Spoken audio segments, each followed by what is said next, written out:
warahmatullahi wabarakatuh. Alhamdulillah wa syukurillah la haula wala quwata illa billah. Asyhadu an la ilaha illallah wa la syarikalah wa asyhadu anna Muhammadan abduhu wa rasulullah nabiyya ba'da.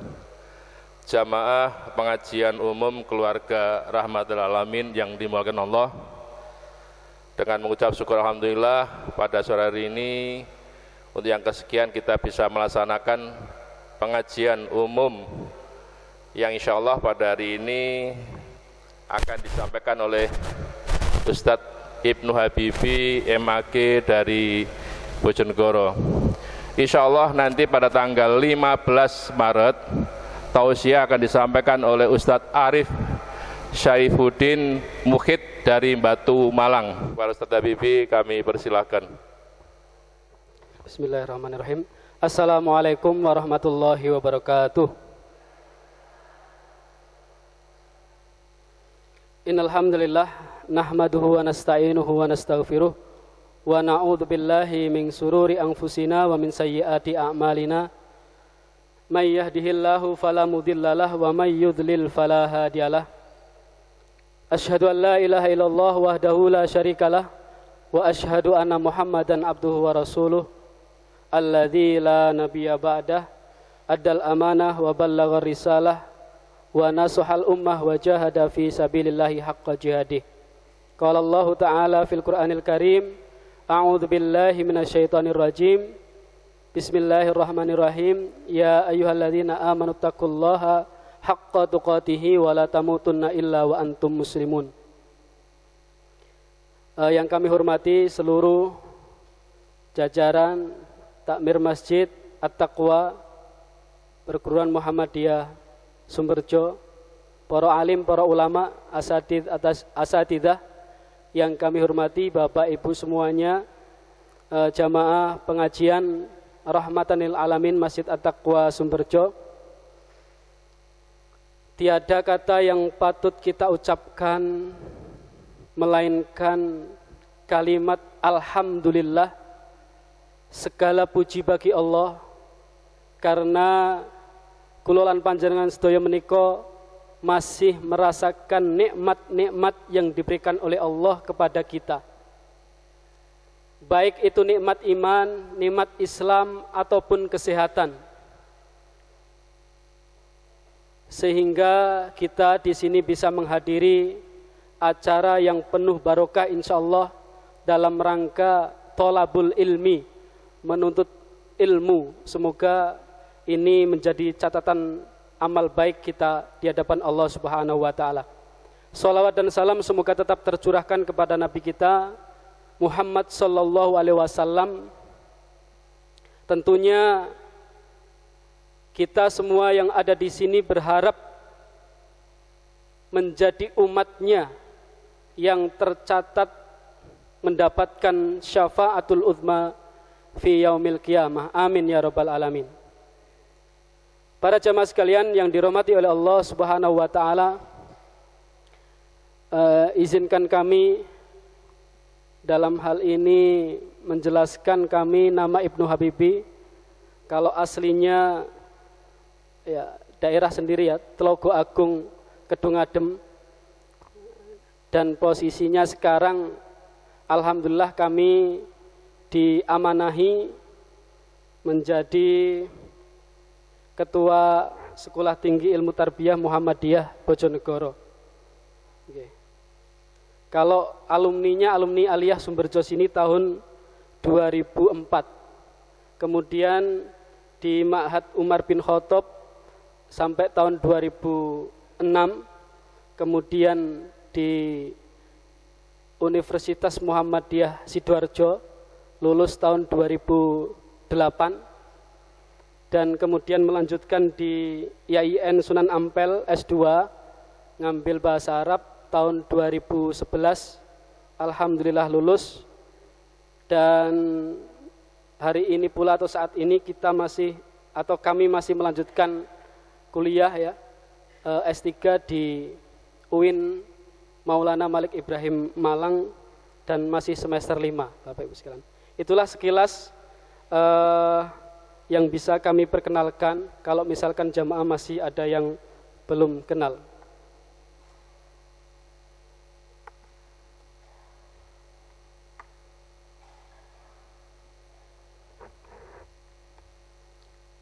Baik, dalam kesempatan yang berbahagia ini, izinkan kami menyampaikan tema pengajian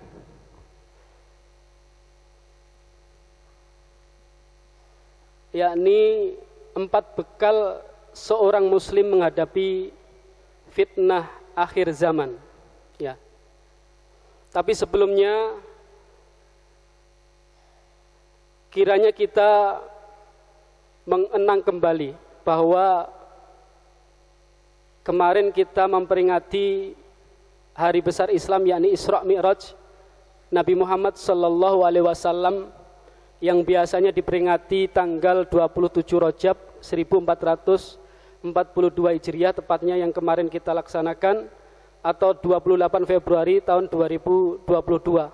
Banyak kemudian lembaga-lembaga pendidikan Islam ataupun masyarakat di musola, di masjid memperingati peristiwa tersebut meskipun sudah berabad-abad lamanya. Tetapi Bapak Ibu sekalian, para jamaah sekalian yang dirahmati oleh Allah Subhanahu wa taala,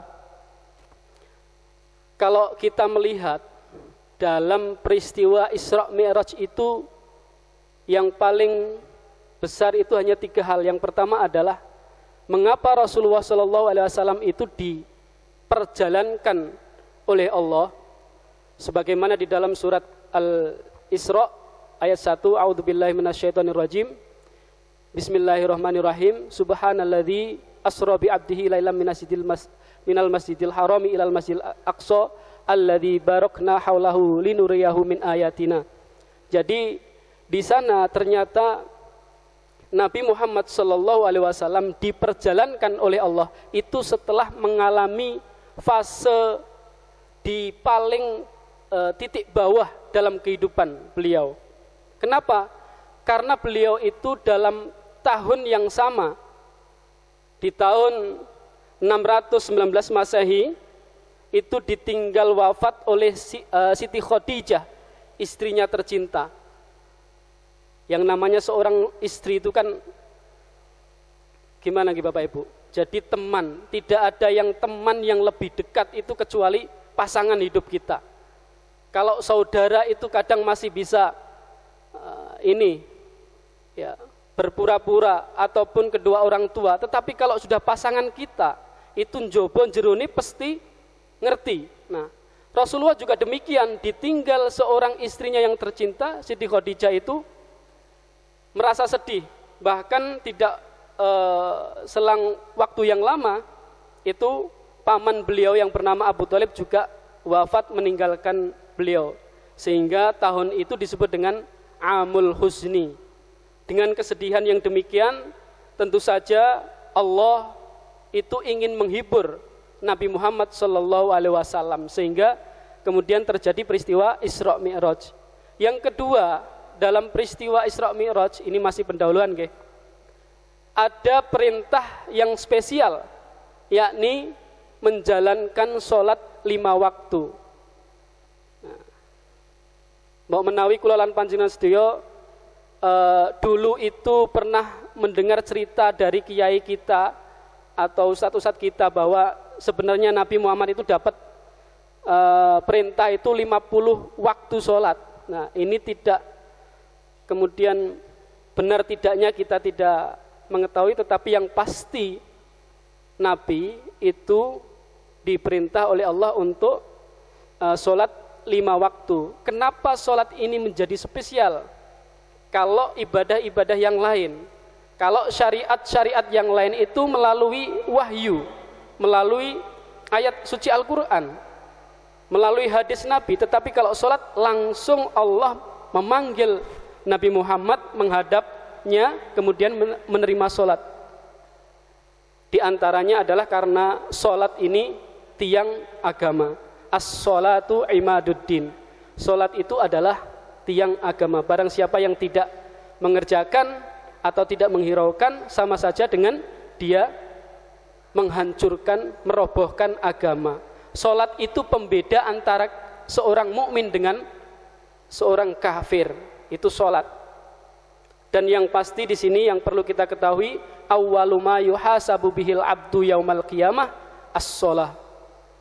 Amal yang pertama kali dihisab oleh Allah, dihitung oleh Allah di hari kiamat kelak itu adalah salat.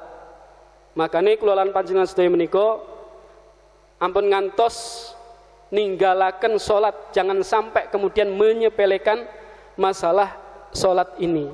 Dan yang ketiga, Bapak Ibu sekalian yang dirahmati oleh Allah Subhanahu wa taala, peristiwa Isra Mi'raj itu ternyata Allah memperlihatkan kepada Nabi Muhammad surga dan neraka.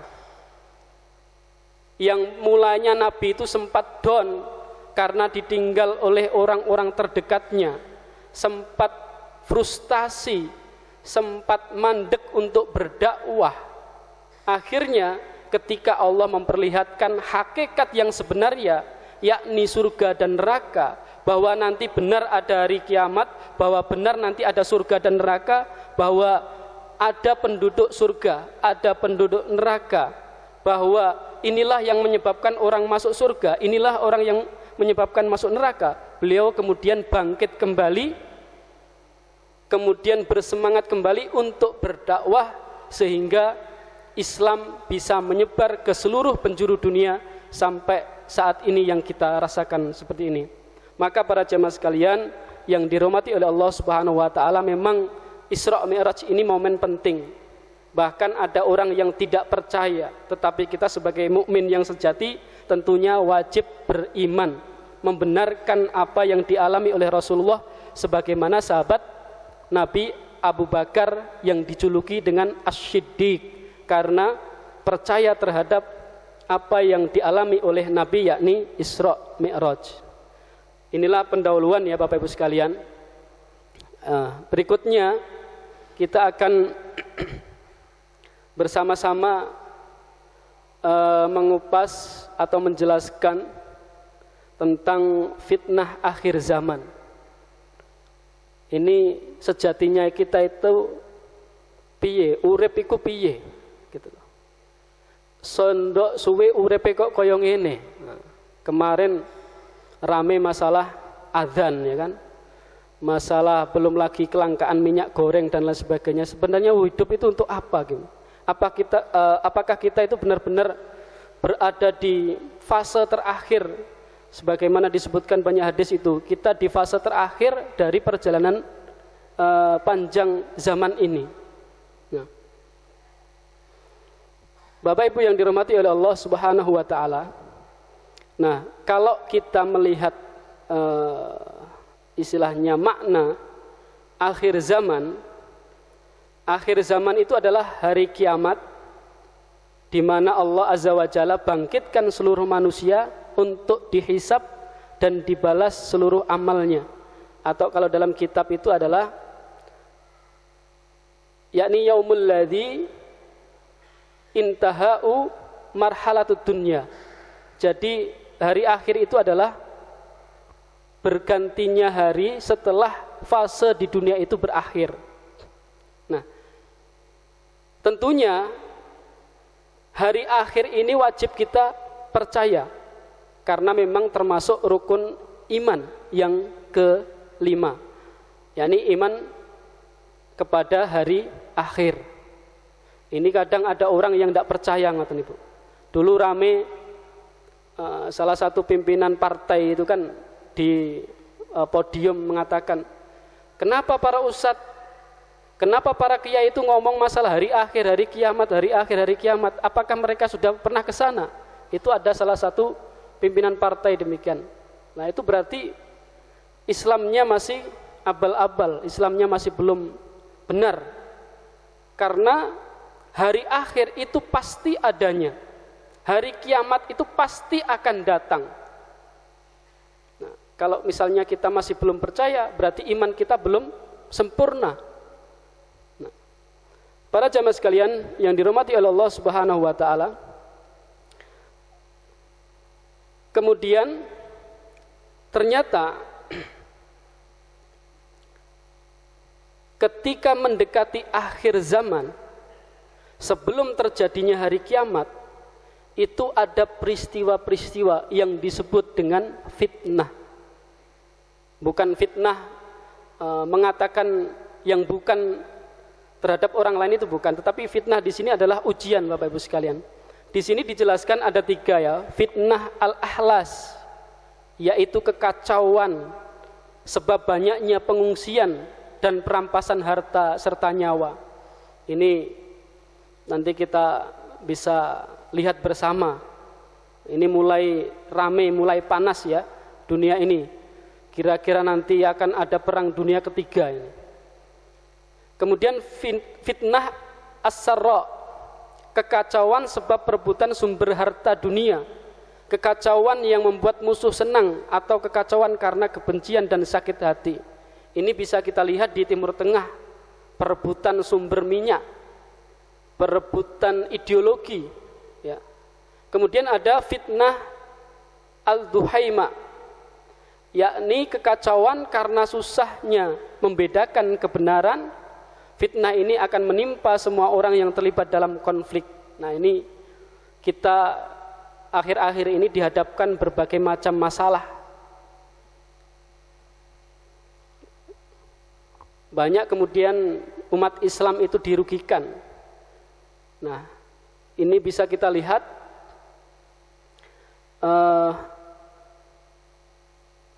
minggu akhir ini dunia diramaikan dengan penyerangan Rusia ke Ukraina.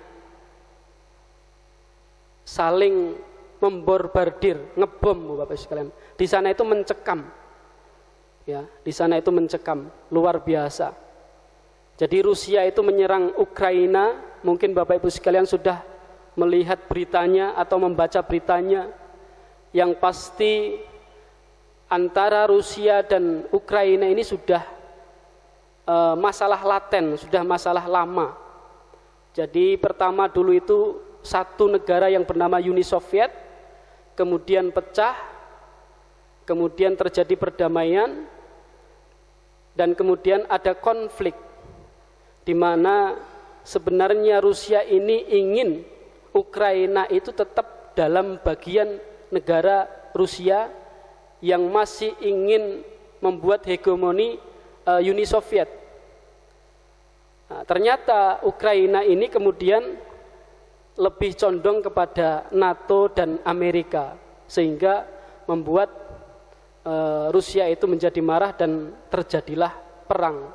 Nah, ini masih bergejolak, ini belum ada perdamaian.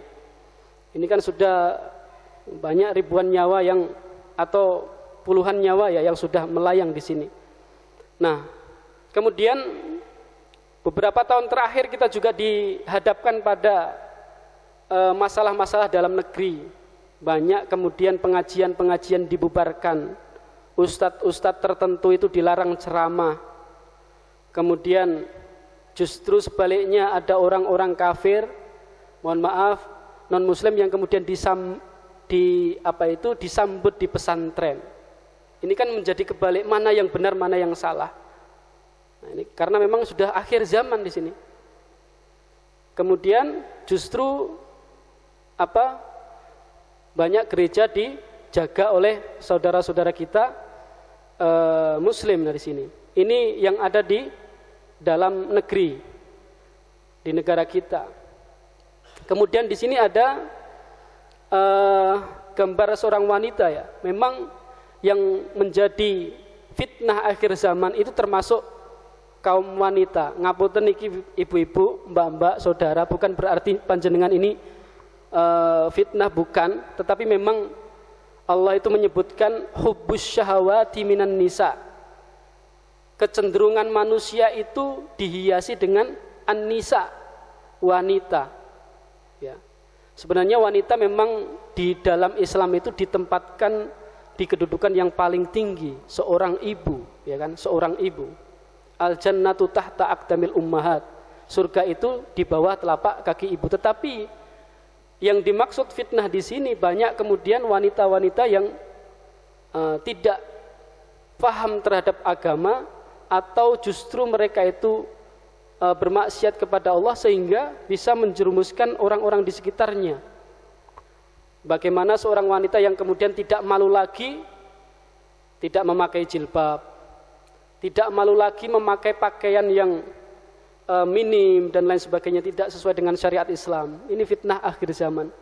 Kemudian ada bangunan di atas tangan, ini merupakan harta ya. Akhir ini atau zaman akhir ini orang itu mulai gandrung terhadap dunia. Kalau bahasa kerennya itu materialisme. Jadi apa-apa itu diukur dengan materi. Orang itu dihormati kalau punya jabatan. Orang itu kalau dihormati kalau punya uang banyak. Orang itu dihormati kalau dia punya harta melimpah. Coba kalau orang miskin misalnya, ya, kadang itu kalau misalnya di gedung misalnya ada orang yang pejabat misalkan datang itu buru-buru dikasih jalan. Coba kalau orang biasa, Bapak Ibu, jangankan dikasih jalan, dikasih tempat pun enggak, ya di situ. Jadi ukurannya itu materi. Sampai orang itu berteman itu gara-gara punya materi. Kamu saya jadikan teman, selama ini masih teman karena masih punya uang, ya. Karena materi. Harus ada istilahnya keuntungan yang ia peroleh. Materi yang dikejar, ini materi. Nah, kemudian di sini ada dua laki-laki ya, dua laki-laki. Nah, just married. Ini dia dua laki-laki ini menikah, Bapak Ibu. Jadi luar biasa akhir zaman ini, apalagi di Eropa, di luar negeri sana, sekarang itu menikah antara laki-laki dengan laki-laki itu dilegalkan. Nah, kalau kita logikanya di mana? Ini berarti kembali ke zaman Nabi Lut ya, Nabi Lut, kaum Lut. Karena laki-laki suka laki-laki atau perempuan suka perempuan. Ini tidak menutup kemungkinan di Indonesia ada, Bapak Ibu sekalian. Ramai beberapa waktu lalu di Grebek, di Bandung atau di mana itu, laki-laki semua itu. Pesta seks dan lain sebagainya. Nah, ini sudah mulai menjalar di lingkungan kita. Ya, naudzubillah, semoga tidak sampai terjadi kepada keluarga kita. Di luar negeri sudah legal, formal. Laki-laki menikah dengan laki-laki boleh. Itu di luar negeri ya. Wanita menikah dengan wanita boleh lah. Nanti gimana punya anaknya itu teknis. Yang pasti disinilah kemudian tanda dari akhir zaman ini sudah mulai muncul. Nah, kemudian setelah kita mengetahui beberapa masalah ya, termasuk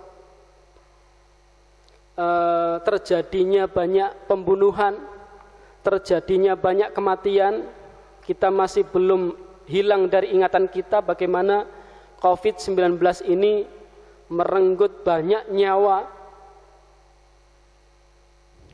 puluhan atau ratusan juta ya manusia meninggal. Ini juga bagian dari tanda akhir zaman. Nah, tanda akhir zaman. Di sini kemudian Rasulullah SAW berpesan kepada kita semua, Bapak Ibu sekalian. Apa pesan beliau? Bismillahirrahmanirrahim. Badiru bil a'mali fitanan kaqita'il lailil muzlim yusbihur rajulu mu'minan wa yumsi kafiran au yumsi mu'minan wa yusbihu kafiran yabi'u dinahu bi'aradi minad dunya. Sabda Rasulullah, bersegeralah beramal sebelum munculnya fitnah yang datang bagaikan potongan-potongan malam yang gelap. Seseorang di pagi harinya beriman dan sore harinya menjadi kafir, atau sorenya masih beriman dan pagi harinya telah menjadi kafir. Mereka menjual agamanya dengan gemerlap dunia. Nah, ini kan juga kita jumpai ya Bapak Ibu sekalian, bagaimana semua dalil atau semua dalih ayat suci Al-Quran maupun hadis dipakai oleh kelompok-kelompok tertentu atau orang-orang tertentu untuk membela kelompoknya, fanatisme agama. Jadi kadang kita menemukan orang yang dulunya itu khusyuk, istiqomah dalam agama, tiba-tiba kemudian membuat statement yang kemudian menyakiti umat Islam. Nah, ini luar biasa. Ini diperingatkan oleh Rasulullah untuk bersegera beramal sebelum munculnya fitnah. Agama kemudian dijual, bahkan kemudian digunakan untuk komoditas politik ya. Nah, kemudian pesan Rasulullah yang kedua, satakunu fitanul qa'idu fiha khairun minal qa'im wal qa'imu fiha khairun minal mashi wal mashi fiha khairun minas sa'i wa man yusrif laha tastafrihu wa man wajada malja'a aw ma'adan falya'udh bihi. Akan terjadi fitnah, maka seseorang yang duduk dalam perkara itu atau tidak ikut itu lebih baik dari orang yang berdiri, dan yang berdiri lebih baik dari yang berjalan menyongsongnya, dan yang berjalan masih lebih baik dari yang berlari padanya. Barang siapa yang larut padanya akan terjebak, maka barang siapa yang dapat menghindar melarikan diri darinya, hendaklah ia lakukan. Hadis riwayat Bukhari. Artinya apa? Bapak Ibu sekalian yang dirahmati oleh Allah Subhanahu wa taala, jika memang kita menemui sebuah fitnah, ya ujian, maka kadang-kadang kita itu harus menghindar. Apalagi saat ini ketika seorang itu berbicara di depan, ketika ada seorang figur, seorang tokoh, ustadz, kiai ngomong di depan itu harus dihati-hati. Salah ngomong itu nanti jadi perkara. Ya, salah omong saja nanti jadi perkara. Jika kita tidak mengetahui sebuah masalah misalnya, itu lebih baik kita diam, tidak berkomentar, daripada nanti berkomentar kemudian dipermasalahkan oleh orang banyak. Karena memang sekarang zamannya digital ya, zamannya digital. Termasuk kemarin yang ramai, sekali lagi saya ulang, itu masalah azan. Azan kemudian dibandingkan dengan, mohon maaf, gonggongan anjing ya kan. Tetapi bagi orang yang fanatik, orang pengikut beliau itu tetap menganggap bahwa beliau itu benar dalam pengucapannya. Kemarin kita itu di Surabaya ada seminar, itu juga sambutannya Menteri Agama, tapi beliau tidak bisa hadir, hanya setor video rekaman. Di situ kemudian bahkan orang yang ada di Kemenak Pusat itu pun masih membela beliau masalah kalimat yang menyamakan azan dengan gonggongan azan itu masih membenarkan beliau. Nah, bagi kita yang kemudian berbeda pendapat tentunya, apalagi kalau kita tidak mumpuni dalam hal tersebut, lebih baik kita tidak perlu berkomentar daripada nanti kita terkena fitnah di situ. Kemudian Bapak-Ibu sekalian yang dirahmati oleh Allah Subhanahu wa taala, sehingga banyaknya fitnah yang terjadi saat ini, banyaknya peristiwa yang membuat kita bingung. Ini seakan-akan kalau kita beragama itu seperti memegang bara api. Ya'ti 'alan nasi zamanun as-sabiru fihim 'ala dinihi kal qabidi 'alal jamri. Akan datang kepada manusia suatu zaman, orang yang berpegang teguh pada agamanya seperti orang yang menggenggam bara api. Hadis riwayat Tirmidzi. Ini juga sepertinya kita alami pada saat ini. Orang yang kemudian menampilkan keislamannya, pakai jubah, pakai, mohon maaf, jenggotnya dipanjangkan, itu kemudian dilabeli dengan teroris. Ibu-ibu, mbak-mbak yang pakai cadar misalnya, pakai kerudung besar, itu dianggap teroris. Atau celanane cingkrang dan lain sebagainya, itu dianggap indikasi nanti jadi teroris. Ini bahkan juga akhir-akhir ini teroris itu adalah orang-orang yang sergap ke masjid. Loh, ini kan mendiskreditkan kita sebagai umat Islam yang kemudian mau menjadi muslim yang sejati, ternyata kita dilabeli demikian. Bahkan ada statement teroris itu lahir dari pondok pesantren. Itu kan kemudian didemo, diprotes.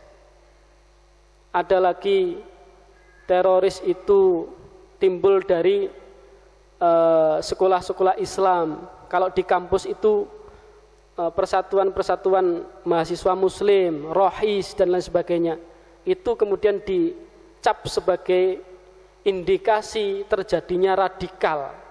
Napa niku radikal? Radikal itu ya memegang kuat agamanya itu disebut dengan radikal.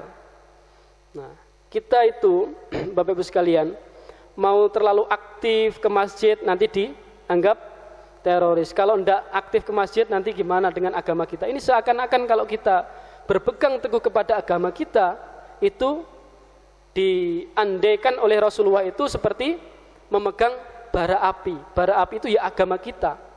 Kalau agama itu kita lepaskan berarti hancur semua kehidupan kita. Ya. Makanya di sini kita perlu beberapa kiat, ya, perlu beberapa hal yang perlu kita lakukan dalam menghadapi fitnah akhir zaman ini. Nah, kalau Ibnu Arabi ini mengatakan al-fitnatu al-ikhtibaru wal fitnatu al-mihnatu wal fitnatu al-malu wal fitnatul auladu wal fitnatul kufru wal fitnatu ikhtilafun nasi bil ara'i. Ibnu Arabi mengartikan fitnah itu ujian. Fitnah itu bermakna cobaan. Fitnah itu bermakna harta. Fitnah itu bermakna anak-anak. Fitnah itu bermakna kekafiran. Fitnah itu bermakna perselisihan pendapat di antara manusia. Ini di antara pengertian dari fitnah, ya. Termasuk perselisihan pendapat ini luar biasa. Akhir-akhir ini juga, mohon maaf kalau kita singgung, di Banyuwangi itu ada pelepasan, pencopotan pelang Masjid Muhammadiyah. Itu juga rame. Muhammadiyah, kalau saya lihat di grupnya pimpinan perguruan tinggi Muhammadiyah pusat itu sudah melakukan rapat dan akan mengajukan jalur hukum. Ini mau di jalur hukum, ya. Tetapi ada versi yang lain, versi di sana orang-orang Banyuwangi katanya itu dulu adalah wakaf bersama, masjidnya itu didirikan bersama, tetapi kemudian dipasang pelang Muhammadiyah di situ. Nah, kalau kita sekali lagi tanpa tahu dasarnya, tanpa tahu permasalahan sebenarnya, jangan kemudian kita menyampaikan pendapat, nanti akan malah menjadi besar masalah itu. Nah, Bapak-Ibu sekalian yang dirahmati oleh Allah Subhanahu wa taala, lalu apa yang kita lakukan? Nah, pertanyaan kan ngoten. Jadi apa sih yang harus kita lakukan untuk bisa melewati arus badai fitnah akhir zaman ini, sehingga kita itu bisa mendapatkan kebahagiaan? Itu kan yang kita harapkan. Nah, di sini kita tulis bahwa untuk melewati fitnah akhir zaman, badai akhir zaman ini, ada 4, ya Bapak Ibu sekalian. Ada 4. Yang pertama itu adalah senantiasa meminta perlindungan kepada Allah Subhanahu wa taala. Jadi di surat Al-Fatihah itu kan iyyaka na'budu wa iyyaka nasta'in. Hanya kepadamu kami menyembah dan hanya kepadamu kami mohon pertolongan. Disinilah kemudian pentingnya kita sebagai umat Islam, sebagai hamba Allah itu harus senantiasa memohon perlindungan kepada Allah Subhanahu wa taala. Meskipun saat ini zaman modern, meskipun kemajuan teknologi informasi juga semakin berkembang, tetapi tetap kita butuh yang namanya permohonan kepada Allah. Memang manusia itu berkehendak, tetapi Allah yang menentukan. Perlindungan kepada Allah ini sangat penting. Kadang kalau orang itu mengandalkan kekuatannya, mengandalkan sisi kemanusiaannya, mengandalkan kemampuan otaknya, mengandalkan teknologi informasi, mengandalkan mesin dan lain sebagainya, itu kadang-kadang akan terjerumus kepada yang namanya al-kibru, yakni kesombongan. Dan sombong itu kan tidak boleh untuk manusia. Sombong itu hanya untuk Allah. Maka perlu, sekali lagi perlu yang namanya kita memohon perlindungan kepada Allah. Kita pun juga hampir setiap hari, Bapak Ibu sekalian, hampir setiap hari membaca doa sebelum salam di tahiyat terakhir itu ya. Allahumma inni a'udzubika min fitnatil qabri. Gimana Bapak Ibu sekalian? Allahumma inni a'udzubika min adzabil qabri wa min fitnatil mahya wal mamati wa min syarri fitnatil masihid dajjal. Nah, ini sebagai bentuk doa kita, permohonan kita agar kita terhindar dari fitnah. Ya Allah, aku berlindung kepada Engkau dari azab kubur. Wa min syarri fitnatil mahya wal mamat, dan dari keburukan fitnah atau ujian kehidupan dan kematian. Ya, sekali lagi, selama kita itu hidup pasti kita akan menemui ujian. Wa min syarri fitnatil masihid dajjal, dan dari keburukan fitnah al-masih ad-dajjal yang nanti akan turun di hari kiamat nanti. Doa itu penting ya. Doa itu penting. Karena doa itu adalah mahkotanya orang muslim di sini. Yang kedua Bapak Ibu sekalian yang dirahmati oleh Allah Subhanahu wa taala, bersabar saat menghadapinya, bersabar saat menghadapi fitnah. Kelolaan panjenengan sedaya menika sudah hafal ya, aqsamus sabri, macam-macam sabar. Ya, sabar yang pertama adalah sabar dalam mentaati perintah Allah Subhanahu wa taala. Jangan dikira ketika kita melaksanakan ibadah, misalnya sholat, zakat, ini sebentar lagi puasa Bapak Ibu sekalian, kita harus butuh kesabaran.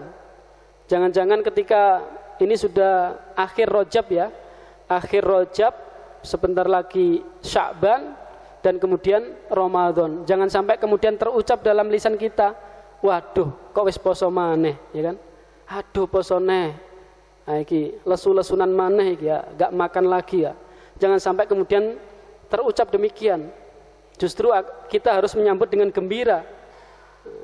Jadi sabar dalam menjalankan perintah.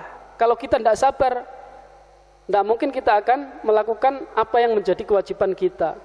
Sholat tadi, zakat, puasa, dan lain sebagainya. Butuh kesabaran. Yang kedua adalah sabar dalam meninggalkan larangan Allah. Nah, ya. Kadang ini yang sulit ya. Kalau menjalankan tinggal menjalankan, tetapi kadang kalau meninggalkan larangan Allah, kadang-kadang masih kita tawar, ya. Kadang-kadang masih kita tawar. Misalnya dalam berdagang, mengurangi timbangan, atau misalkan dalam lembaga menjadi pejabat, kadang-kadang ada uang yang bukan haknya masuk ke dalam kantongnya. Wah cuma sedikit, gak apa-apa, cuma sedikit. Meskipun sedikit itu tetap dihitung oleh Allah menjadi sebuah dosa, ya, kemaksiatan. Jadi yang kedua adalah sabar dalam meninggalkan larangan Allah Subhanahu wa taala. Dan yang ketiga adalah sabar dalam menerima ujian. Bapak Ibu sekalian yang dirahmati oleh Allah Subhanahu wa taala. Tadi sudah kita sampaikan, selama orang itu hidup di dunia, selama masih mengembuskan nafasnya, berarti orang itu tidak akan bisa terlepas yang namanya dengan ujian. Jangan dikira kita itu hidup ini enak gitu ya.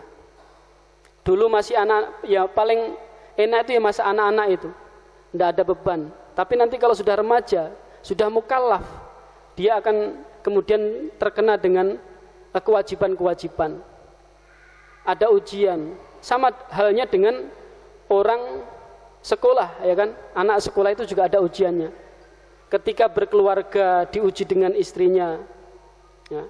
Ketika punya anak diuji dengan anaknya, diuji dengan pasangannya, suami dan istri, diuji dengan kedua orang tuanya, misalkan orang tuanya sudah sepuh untuk menjaganya, diuji dengan keluarganya yang nggak pernah akur misalnya, diuji dengan tetangganya yang sering usil. Kita tidak pernah lepas ya yang namanya ujian. Nah maka dengan ujian itu kita disarankan untuk selalu bersabar terhadap ujian yang kita terima. Nah di dalam surat Al-Ankabut ayat 30 Allah Subhanahu wa taala berfirman, afa hasiban nasu ayyutraku ayyaqulu amanna wa hum la yuftanun. Apakah engkau mengira bahwa engkau akan dibiarkan begitu saja mengatakan amanna, kami beriman, wa hum la yuftanun, dan engkau tidak diuji. Jadi ketika kita berucap aku beriman, ya aku iki wong iman, aku iki wong apik, mesti ya tidak akan mudah untuk mengatakan itu kecuali nanti diuji oleh Allah Subhanahu wa taala. Apapun posisi kita, ya, apapun profesi kita, apapun kedudukan kita, pasti kita juga menemui ujian sesuai dengan tingkat kedudukan kita, sesuai dengan profesi kita, sesuai dengan keadaan diri kita. Ya. Misalnya kita ini sudah misalnya jadi ustadz diuji dengan muridnya, misalnya pengelola lembaga diuji dengan permasalahan-permasalahan yang ada di dalamnya. Yang pasti Bapak Ibu sekalian yang dirahmati oleh Allah Subhanahu wa taala, dalam menghadapi ujian ini jangan sampai kemudian kita salah persepsi atau suudzon, berburuk sangka kepada Allah Subhanahu wa taala, tetapi justru harus husnudzon terhadap Allah, berbaik sangka kepada Allah. Kenapa? Karena sesuai dengan ayat tadi, ketika seseorang diuji, maka Allah akan menaikkan derajatnya, maka Allah akan menaikkan tingkatannya di sisi Allah. Kalau kita ingin posisi kita naik, berarti kita harus diuji. Sama halnya dengan sekolah, kalau kita mau naik kelas, tentunya ada ujian. Nah, berarti kalau kita paham di sini, ujian itu sudah biasa dan pasti akan kita lewati di situ. Bapak-Ibu sekalian yang dirahmati oleh Allah Subhanahu wa taala, itu yang kedua ya, untuk bisa melewati fitnah akhir zaman itu harus bersabar saat menghadapinya. Yang ketiga, para jamaah sekalian yang dirahmati oleh Allah Subhanahu wa taala, bersegera melakukan ketaatan. Kalau kita sudah paham dengan keadaan dunia ini, maka mau tidak mau kita harus berlomba, fastabiqul khairat, berlomba-lomba dalam kebaikan. Di dalam surat Ali Imran ayat 133 Allah Subhanahu wa taala berfirman, "Wasari'u ila maghfiratin mir rabbikum wa jannatin arduhas samawati wal ard uiddat lil muttaqin." Dan bersegeralah kamu kepada ampunan Allah yang luasnya ampunan itu seluas langit dan bumi. Uiddat lil muttaqin, yang dijanjikan Allah bagi orang-orang yang bertakwa. Bapak Ibu sekalian yang dirahmati oleh Allah Subhanahu wa taala. Terkadang kita itu dalam memahami ibadah itu masih sempit. Kula lan panjenengan sedaya menika memahami ibadah itu ya salat, puasa, pergi haji, infak, sedekah, apalagi zakat. Ternyata ibadah itu luas Bapak Ibu sekalian. Ibadah itu ada yang mahdhah, ibadah wajib, juga ada ibadah ghairu mahdhah, ibadah yang tidak wajib, ibadah sunnah. Bahkan kalau dibagi dengan, kalau istilahnya dibagi sesuai dengan kemanfaatan ibadah itu ada dua macam ibadah. Ibadah fardiyah, ibadah itu yang hanya untuk diri orang yang melakukan itu, dan ada al-ibadah al-ijtimaiyah, ibadah sosial. Ada istilah lagi ibadah lazim. Ibadah lazim itu bermanfaat untuk dirinya. Ada ibadah muta'addi atau muta'addiyah, ibadah yang manfaatnya bukan hanya untuk dirinya tetapi untuk banyak orang. Kalau ibadah untuk dirinya apa? Misalnya tadi ya sholat, puasa, haji, zakat. Tetapi ada ibadah-ibadah muta'adiyah yang manfaatnya itu bisa dirasakan oleh orang lain. Infak, sedekah, membantu sesama, ya, dan lain sebagainya. Rasulullah Shallallahu Alaihi Wasallam itu ternyata juga menyukai amalan-amalan muta'adiyah, amalan-amalan yang selain bermanfaat untuk dirinya juga untuk orang lain. Nah, Bapak Ibu sekalian yang dirahmati oleh Allah Subhanahu Wa Taala, mengenai tentang kita harus bersegera melakukan ketaatan, ini ada contoh atau cerita dari Khalifah Amirul Mukminin Umar bin Khattab. Ya. Mbok menawi sampun ngertos ya, ceritanya Umar bin Khattab itu kan sangat banyak. Tapi ini bukan yang Umar bin Khattab malam-malam bertemu penjual susu dan anaknya kemudian mencampur air dengan susu itu ya, bukan. Atau cerita Umar ketemu dengan seorang wanita yang sedang masak batu itu ya, kemudian digendongkan gandumnya, tetapi ini cerita yang lain.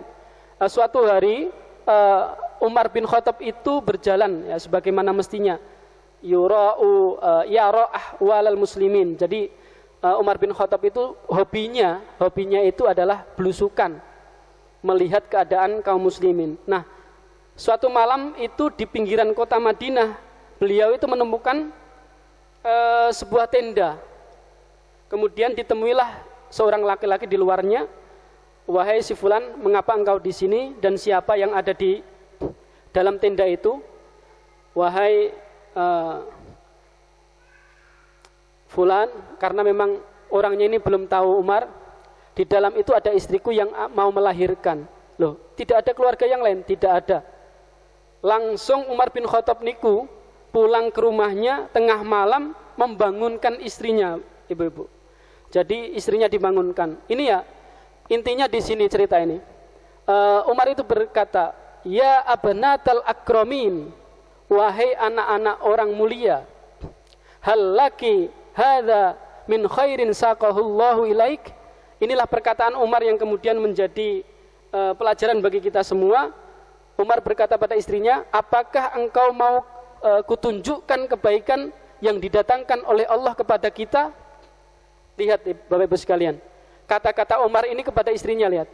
Apakah engkau mau kutunjukkan sebuah kebaikan yang telah didatangkan oleh Allah kepada kita, langsung istrinya itu bergegas ikut Umar, kemudian menemui dua orang yang ada di tenda tadi, kemudian membantu proses lahiran dari seorang yang ada di tenda itu. Nah, Bapak Ibu sekalian, kalau kejadian itu atau peristiwa itu terjadi pada kita, wis enak-enak turu, ya kan, digugai tanggane misalnya, digugai orang lain untuk bantu, gimana misalnya kita? Kadang-kadang kita masih enggan dan lain sebagainya. Inilah perlunya Bapak Ibu sekalian, kita kalau bisa itu mencontoh Umar bin Khattab tadi, yang setiap saat, yang setiap waktu itu selalu siap untuk melakukan kebaikan, yang setiap detik, setiap waktu itu mengharapkan ada kebaikan yang harus ia lakukan. Ini Umar bin Khattab. Nah, kalau bisa kita demikian. Tetapi ini memang sulit. Wah Pak, jangankan bantu orang lain, wong uripe dhewe susah, ya kan? Apalagi ini minyak goreng melambung tinggi, langka. Apalagi ini daging, apa ini? Daging juga harganya tinggi, ya kan? Ada kemarin kita lihat beritanya itu mogok berdagang ya di mana itu. Lah, hidup kita sudah susah, ngapain kita bantu orang lain? Nah, ini kadang-kadang itu masih terbersit dalam diri kita. Bapak Ibu sekalian yang dirahmati oleh Allah Subhanahu wa taala, jadi karena kita sudah tahu bahwa kita berada di akhir zaman, maka segeralah melakukan kebaikan. Kenapa demikian? Karena kita pun tidak tahu umur kita itu kapan diambil oleh Allah Subhanahu wa taala. 2 tahun belakangan ini kan kita luar biasa dihebohkan dengan COVID-19.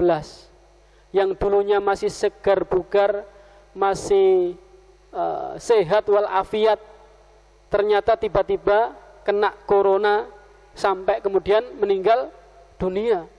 Sampai saat ini masih ada, ya.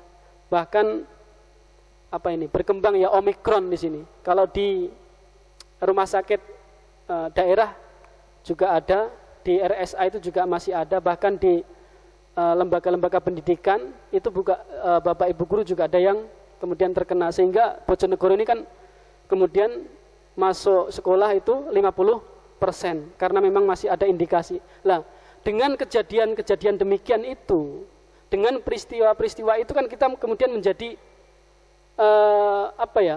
bersegera. Jangan-jangan kita nanti diambil nyawa kita oleh Allah. Jangan-jangan umur kita itu tidak panjang. Ya.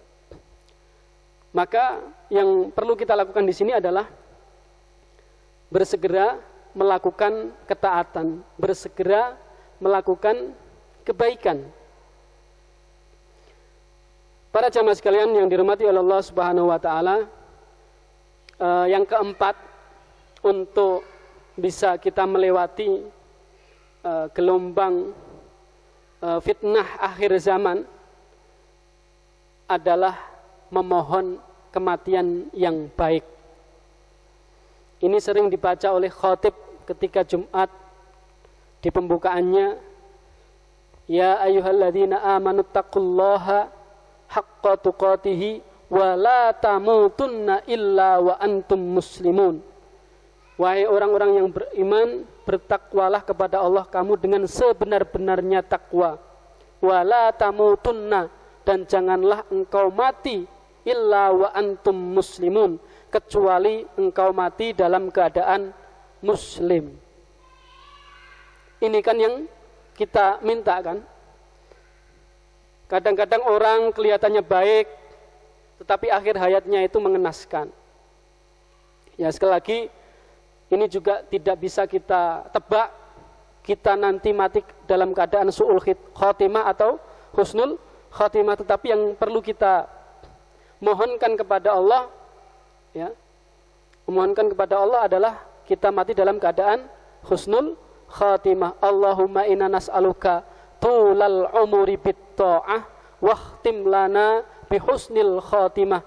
Ya Allah, berikanlah kami umur yang panjang, dan tutuplah kami atau panggillah kami dalam keadaan husnul khatimah. Karena Bapak Ibu sekalian yang dirahmati oleh Allah Subhanahu wa taala, ternyata manusia itu takut pada dua hal.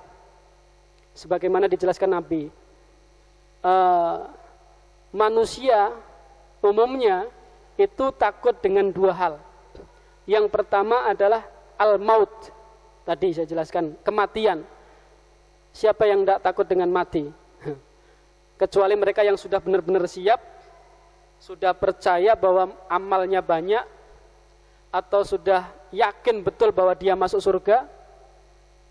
Kalau bagi seorang mukmin, mati itu justru rezeki. Karena apa? Setelah mati itu dia akan bertemu dengan Allah.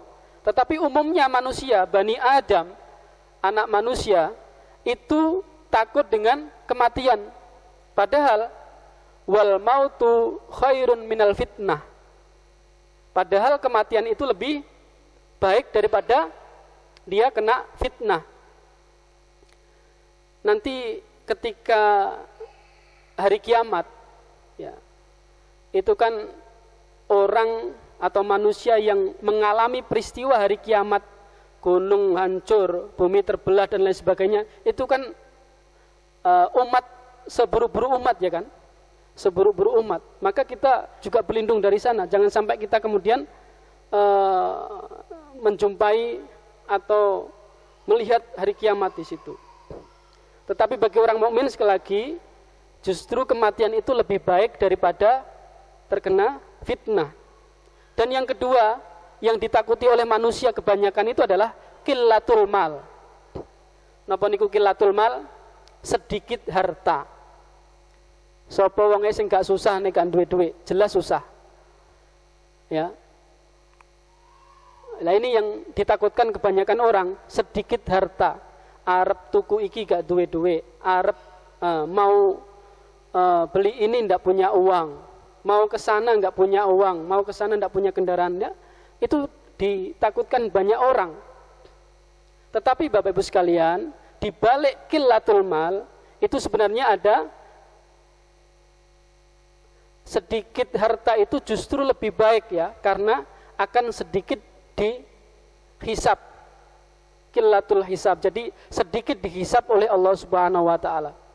Jadi nanti kalau di hari kiamat, Bapak Ibu sekalian, ketika waktu hisab, yaumul hisab, waktu perhitungan, itu kan apa yang ditanya dari kita itu? An umrihi, umurnya itu dihabiskan untuk apa? Ya, kemudian waktu mudanya untuk apa? Kemudian hartanya, kalau harta ini ditanya dua hal, dari mana dan untuk apa harta itu dibelanjakan. Lah, orang yang punya sedikit harta ini keistimewaannya adalah sedikit dihisap. Jadi tidak banyak ditanya. Beda dengan orang yang punya banyak harta, akan banyak di pertanyaan. Tetapi tentunya kita pun berharap bahwa ya kita juga jangan sampai kemudian kekurangan harta. Bukan berarti orang yang punya harta banyak kemudian tidak baik, bukan. Tetapi bagaimana bisa memanfaatkan harta itu dengan sebaik-baiknya. Karena memang Bapak Ibu sekalian, kita ini masih berada di dunia yang tentu saja harta itu juga dibutuhkan. Para jamaah sekalian yang dirahmati oleh Allah Subhanahu wa taala, demikianlah 4 cara bagaimana kita bisa menghadapi fitnah akhir zaman yang sungguh sangat luar biasa yang kita rasakan sampai saat ini. Untuk itu kita harus berpegang teguh kepada agama Allah, meskipun kita itu seperti memegang bara api. Kita teguh istiqomah, selalu mendekatkan diri kepada Allah Subhanahu wa taala, senantiasa meminta perlindungan kepada Allah, bersabar saat menghadapi fitnah. Kemudian kita harus bersegera melakukan ketaatan, jangan sampai menunggu. Misalnya kalau mau infak, nunggu punya uang banyak.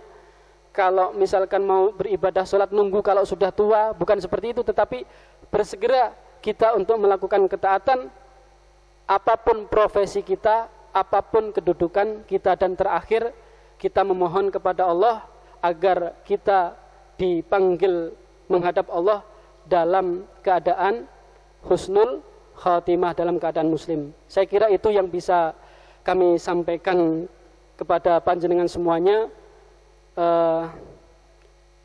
Ada benarnya itu datangnya dari Allah Subhanahu wa taala, ada kurangnya atau salahnya itu adalah datangnya dari kami pribadi.